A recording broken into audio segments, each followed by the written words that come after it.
Okay, let's dive right in. If you've been watching the markets at all lately, you know things are moving incredibly fast.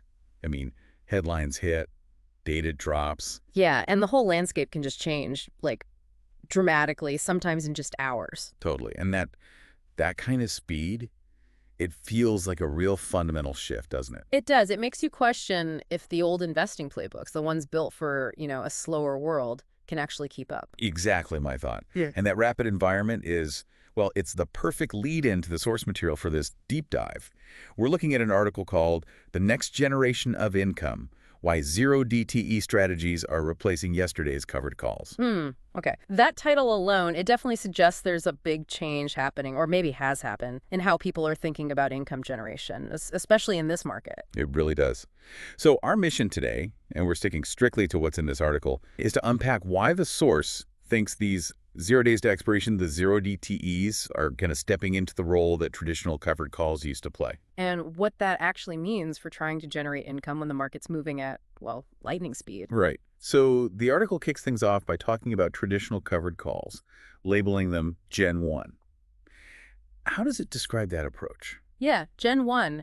It basically describes it as, selling call options, but with longer expiration dates. Think like a week out, maybe 2 weeks, sometimes even a month. Okay. And you do that over a stock position you already own, a long stock position. The whole idea was just to collect that option premium as income. And the source says this worked, well enough back when markets were, let's say, calmer, more predictable. Exactly. That's the context they give. But, and this is the crucial bit, the article argues that this Gen 1 strategy is now, quote, starting to show its age.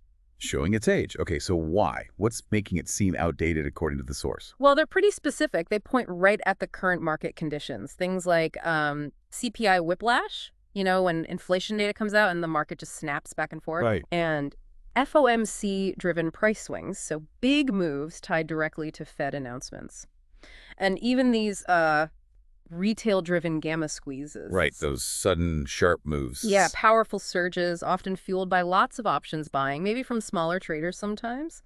The article suggests these fast, unpredictable events really challenge a strategy that's kind of spread out over weeks. Okay, so that's the challenge for Gen 1.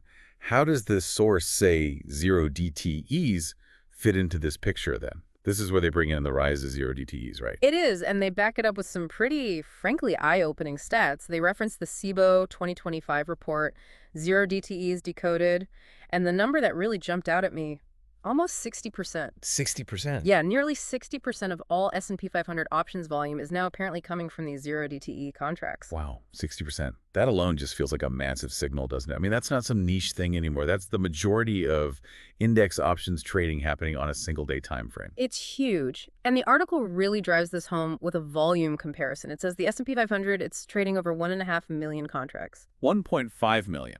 of zero DTE options every single day.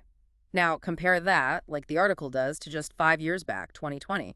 Back then, the daily volume was under 350,000 contracts. That jump is just incredible. From under 350K to over 1.5 million a day in 5 years.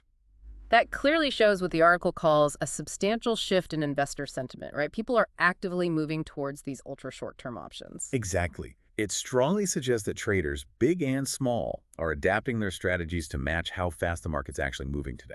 Okay, so let's get into the mechanics a bit. How do these zero DTE strategies actually work based on the source? And what's the real difference compared to that Gen 1 approach? Well, the core idea is pretty straightforward. Zero DTE contracts, they have their strike prices reset every single morning. And crucially, they expire at the close of business on the very same day. Ah, okay. So unlike the Gen 1 where your obligation could last weeks, here it's all contained within the trading day itself, done by the bell. Precisely. And the article draws a sharp contrast there. It says zero DTEs are specifically built to try and capitalize on those intraday price swings, the ups and downs in the day itself, Right. and to capture value from those really fleeting spikes in volatility that might just pop up and disappear quickly. It's framed as a strategy designed for the speed we see now, not the older, slower market. And the article mentioned something important about overnight risk, didn't it? How does that differ? Yes, that's a key point they highlight. A big perceived advantage of zero DTE strategies, according to the source, is that they don't hold any overnight short risk.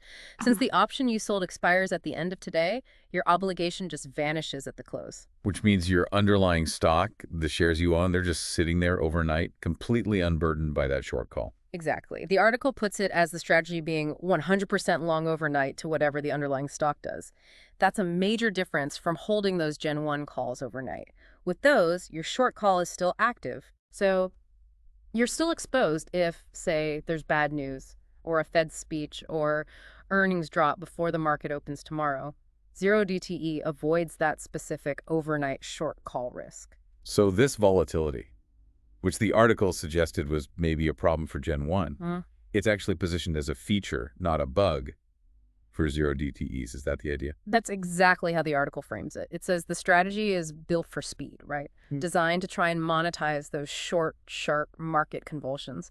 And they specifically note that volatility often tends to trade higher in the morning. Interesting. So the daily nature lets you attempt to capture that premium opportunity every single day when volatility might be juiciest. And you mentioned the long stock position benefits overnight, too, because the short call is gone. Yeah, that's another angle the article brings up. Because that zero DCE short call just expires at the close, it leaves your long stock position effectively uncapped overnight. Meaning it can fully participate in any overnight rally. Right.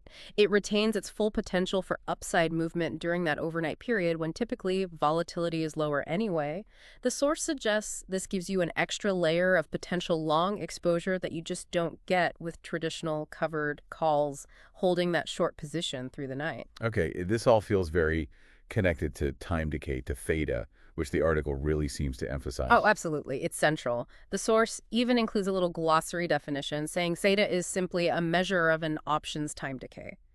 Basically, the value an option loses just because time is passing. And the key concept they pull out is that options lose value fastest right at the very end, in their final hours. They call it the high theta zone. That's the one. And this is exactly what zero DTE strategies are trying to leverage, according to the article. Instead of waiting, say, weeks for a monthly option to finally get into that high theta zone near expiration, they aim to scoop up time decay every single day.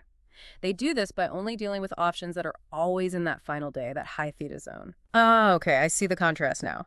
So a traditional monthly strategy, it collects premium, sure, but it spreads the risk in the theta collection over like 30 days. Whereas the article explains, the zero DTE approach tries to condense all that time decay capture into just one single day. Yeah. The argument is it gives you more frequent shots at collecting that potentially high daily premium, while maybe having less exposure time to all the unpredictable stuff that can happen over several weeks.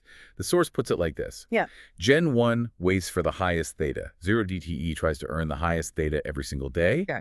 And they suggest that the compounding effect, doing that day after day over, say, 252 trading days a year, could potentially accumulate to a substantially larger value in total premium compared to just doing it monthly. Which leads nicely into this idea of adaptive income that the source brings up. Exactly. This really highlights the flexibility you get with the zero DTE approach. Because the contract resets every day, the source says the strategy allows you to recalibrate your positions every single morning. That sounds like a potentially huge advantage in the kind of market the source described earlier, right?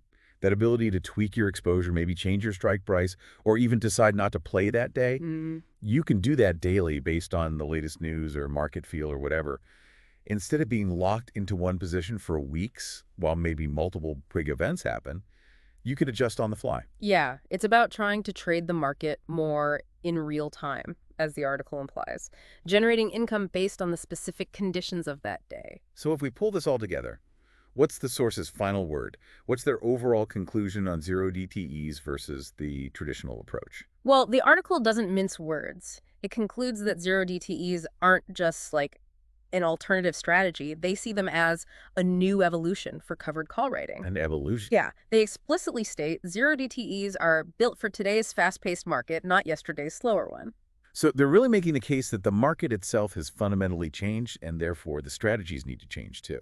They absolutely are. They describe zero DTEs as offering a new playbook, a playbook where maybe waiting 30 days to generate income isn't seen as the most effective or maybe even the most efficient way anymore, given how fast things move.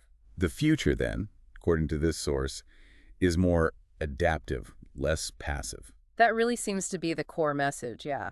Differentiating the two approaches based on how the article sees today's market dynamics. Okay. Now look, the article clearly makes its case for this shift, highlighting the mechanics and potential upsides. Hmm. But, and this is critical, we absolutely have to cover the important considerations and, crucially, the risks that are mentioned in the source's own disclosures. Definitely. Because, let's be clear, like any investment strategy, this involves risk.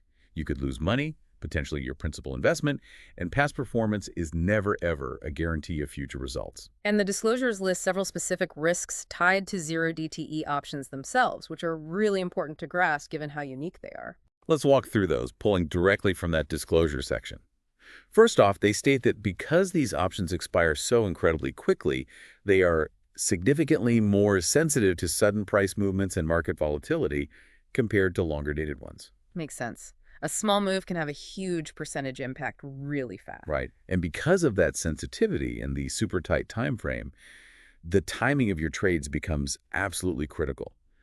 The disclosure says even a slight delay in getting an order filled can seriously change the outcome you get. Timing is everything, even more so here. They also flag the potential for low liquidity sometimes, which just means it might be harder to buy or sell these options quickly without moving the price against you. And connected to that, the bid-ask spreads, that gap between the buying and selling price, the source warns they can be wider than with traditional options. Which means higher trading costs, essentially.